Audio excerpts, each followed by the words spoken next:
अस्सलाम वालेकुम नाजरीन, मैं मशारिब इरफानी तमाम लोगों का इस्तकबाल करते हैं खबर MIM में। हम बात करने आए हैं मजलिस इत्तेहादुल मुस्लिमीन के साथ जो हर जगह गठबंधन की बात तेज़ी से बढ़ रही है।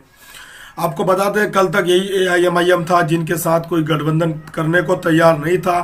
ये अलग बात है कि मजलिस इत्तेहादुल मुस्लिमीन के साथ कांग्रेस का पिछले दिनों अलायंस रहा है आंध्र प्रदेश में, लेकिन उसके बाद मजलिस इत्तेहादुल मुस्लिमीन के साथ किसी ने गठजोड़ करने की कोशिश नहीं की। अब मैं आपको तफसील से बताने की कोशिश कर रहा हूँ, आप वीडियो को बिना स्किप किए हुए लास्ट तक ज़रूर देखें। और नए दोस्त हैं तो चैनल को सब्सक्राइब ज़रूर कर लीजिए, बेल आइकन को दबा दीजिए ताकि हर वीडियो का नोटिफिकेशन आप तक पहुँचे। पहली बात यह कि बिहार के विधानसभा चुनाव में मजलिस इत्तेहादुल मुस्लिमीन का सेकुलर ग्रांड सेकुलर फ्रंट जो बना था, अलायंस हुआ था, इसमें मजलिस इत्तेहादुल मुस्लिमीन के 5 विधायक चुन कर के आए। उसके बाद ही मजलिस इत्तेहादुल मुस्लिमीन का क्रेज बढ़ता हुआ नजर आया। इसी दरमियान बैरिस्टर अलहाज असदुद्दीन अवैसी साहब का बयान भी आया। अलहाज असदुद्दीन अवैसी साहब ने कहा कि हम बंगाल में चुनाव लड़ेंगे। जैसे ही असदुद्दीन अवैसी साहब का बंगाल में चुनाव लड़ने का ऐलान हुआ, मीडिया के अंदर, सोशल मीडिया के अंदर, नेशनल मीडिया के अंदर, सियासी पार्टियों के अंदर, सियासी निगारों के अंदर खलबली सी मच गई कि मजलिस बंगाल के अंदर जा रही है। कुछ लोगों का ये मानना हो रहा है कि मजलिस भारतीय जनता पार्टी को जिताने के लिए जा रही है। सब लोग अपने अपने हिसाब से बातें करने लगे। आपको बताता चले कुछ जो है मजलिस इत्तेहादुल मुस्लिमीन को गठबंधन को लेकर के ये बातें भी चल रही है कि मजलिस इत्तेहादुल मुस्लिमीन के साथ TMC को या कांग्रेस को या CPI, CPM, CPML ये जो भी है भाकपा मालिक, इन पार्टियों को गठबंधन कर लेनी चाहिए अगर बंगाल बचाना चाहती है तो। बताते बंगाल के अंदर मुस्लिम आबादी 30% माना जाता है। जो ये वोट बैंक जो है 30%, ये जो मुस्लिम वोट है, ये जिसके फेवर में जाता रहा है वो वहां की सत्ता पर काबिज रहा है। पिछले दिनों CPI में था तो वहां CPM का हुकूमत थी। उसके बाद ये वोट कन्वर्ट होकर TMC की तरफ आया तो TMC सत्ता में बैठी हुई है। तो ये चीज़ें काफ़ी महत्वपूर्ण है। अगर बैरिस्टर अलहाज असदुद्दीन अवैसी साहब मजबूती के साथ चुनाव लड़ लेते हैं तो वहाँ मजलिस इत्तेहादुल मुस्लिमीन का जो है विधायकों की संख्या बढ़ना और जीतना ये यकीनी मानी जा रही है। लेकिन आपको एक बात मैं यहाँ और बताता चलूँ, बात यह है कि 110 ऐसे सीट है जहां मुस्लिम उम्मीदवार या मुस्लिम वोटर्स निर्णायक हमेशा साबित होते हैं, यानी वो फैसले करने वाले ही होते हैं। उनकी वोटों से ही वहां हार जीत तय होती है। इतनी है 110 सीटों पर 60 सीटें ऐसे हैं जहां मुस्लिम 50% से ज्यादा मुस्लिम वोट है। तो ये चीजें बंगाल कर। लेकिन मैं और एक बात अब बताता चलूं कि दाएं थोड़ा सा चले यूपी के तरफ। उत्तर प्रदेश के अंदर ये सारे मामला होने के बाद शिवपाल यादव जो एक नई पार्टी बनाई है, समाजवादी पार्टी से हट करके शिवपाल यादव ने नई पार्टी बनाई है।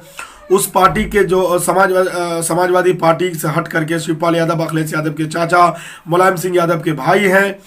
उसने भी बयान दिया कि हमारा और AIMIM के प्रदेश अध्यक्ष जनाब शौकत अली साहब की बात चल रही है। 2022 विधानसभा यूपी चुनाव के लिए हम गठजोड़ बनाने की कोशिश कर रहे हैं और गठजोड़ नहीं, हमारे पास वक्त है और मिशन है। अगर हम लोग मिल करके काम करें और इस मिशन के तहत काम करें तो हम जो है उत्तर प्रदेश के अंदर कामयाब हो सकते हैं। ये शिवपाल यादव जी की बात है। लेकिन दूसरी तरफ अगर हम बात करें तो दूसरी तरफ वैसी यूपी के अंदर एक पार्टी जो एक समय नेशनल पार्टी की तरह जिसको देखा जाता था, एक पार्टी जिसके 5-5 राज्यों में आज के डेट में विधायक है, वो पार्टी जिसका एक विधायक बिहार में भी मौजूद है, वो MIM के साथ गठबंधन के साथ मौजूद है, वो BSP यानी बहुजन समाजवादी पार्टी। आपको बता दें कि बहुजन समाजवादी पार्टी की तरफ से भी ऑफर है या बात चल रही है कि यूपी के चुनाव में मजलिस इत्तेहादुल मुस्लिमीन के साथ गठबंधन करके चुनाव लड़ने की पूरी प्लानिंग चालू है और पूरी जो है वो लोग तैयारी कर रहे हैं। और ये कहना था चूंकि जो गठबंधन हम लोग का बिहार में सफल रहा है, 6 सीटों को जीते हम लोग, अगर हम लोग वो फार्मूला यूपी के अंदर अपनाते हैं तो यकीनन यूपी के अंदर नई तारीख रकम कर दी जाएगी। क्योंकि यूपी में भी अल्पसंख्यक मुस्लिम वोटर्स बहुत सीटों पर जो है निर्णायक है और उन्हीं के वोट पर हार जीत तय होती है। तो ऐसे समय और एक बहुजन समाज की जो तबका है, एक बड़ा तबका है, अगर आपस में लोग मिल जाते हैं तो एक नया समीकरण तैयार हो जाएगा और यूपी वालों के लिए एक नया विकल्प जो है खुल करके सामने में आ जाएगी। ये वक्त की बात है। लेकिन ये सारी चीजें जो तैयार है ये बिहार की धरती से MIM के जीतने के बाद इन पार्टियों की तरफ से हाथ बढ़ाना शुरू हो गए। अब बात करते हैं तमिलनाडु। तो तमिलनाडु के अंदर जो पार्टी बनाई गई है कमल हसन के द्वारा, तो कमल हसन का यह कहना है कि मजलिस इत्तेहादुल मुस्लिमीन तमिलनाडु में 2021 में ही विधानसभा चुनाव है, अगर गठजोड़ कर लेती है मजलिस इत्तेहादुल मुस्लिमीन तो हम लोग मिलकर के तमिलनाडु में चुनाव लड़ने के लिए तैयार हैं। तो फिलहाल ये जो है बयान आया है, लेकिन अब तक MIM की तरफ से या बैरिस्टर अलहाज असदुद्दीन अवैसी साहब की तरफ से कोई रुख नहीं अपनाया गया है और किसी को कोई जवाब नहीं दी गई है। आगे बताता चले कि मजलिस इत्तेहादुल मुस्लिमीन का हैदराबाद म्युनिसिपल कॉरपोरेटर्स के चुनाव के बाद अब जो MIM का सीधा फोकस है वो सीधे तौर पर बंगाल चुनाव पर है, क्योंकि बंगाल चुनाव मजलिस इत्तेहादुल मुस्लिमीन ने भी ठान ली है कि बंगाल में हम चुनाव लड़ेंगे और काफ़ी मजबूती के साथ लड़ेंगे। लेकिन बात यहाँ ये है, क्या MIM के साथ गठबंधन बन पाएगी या MIM किसी के साथ गठबंधन कर पाएगी, इस चीज़ को देखना बहुत ज़रूरी होगा। क्योंकि बंगाल में अगर मजलिस इत्तेहादुल मुस्लिमीन गठबंधन के अंदर आ जाती है TMC के साथ तो सत्ता में तो आएगी TMC, ये बात तो तय है। क्योंकि मुस्लिम जो वोटर्स है 30%, अगर TMC के साथ मजलिस का गठबंधन होता तो सारे वोट इसी के गठबंधन को चले जाएंगे। 15, 20, 10, 15 वोट प्रतिशत जो है वोट ममता बनर्जी का अपना है, वो वोट मिलने से वहां सत्ता में काबिज हो जाएगी ममता बनर्जी। लेकिन अगर मजलिस इत्तेहादुल मुस्लिमीन को नज़रअंदाज किया गया और मजलिस इत्तेहादुल मुस्लिमीन को अपने गठबंधन में नहीं लिया गया तो शायद बंगाल में वो नतीजा भी सामने में आएगा जिसका कोई कल्पना भी नहीं किए होंगे।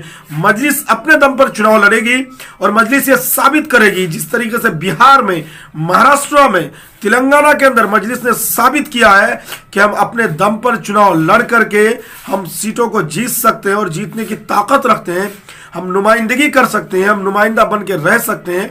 ये चीज़ें जो है पूरी तरह से सामने में आ जाएगी बंगाल चुनाव के अंदर।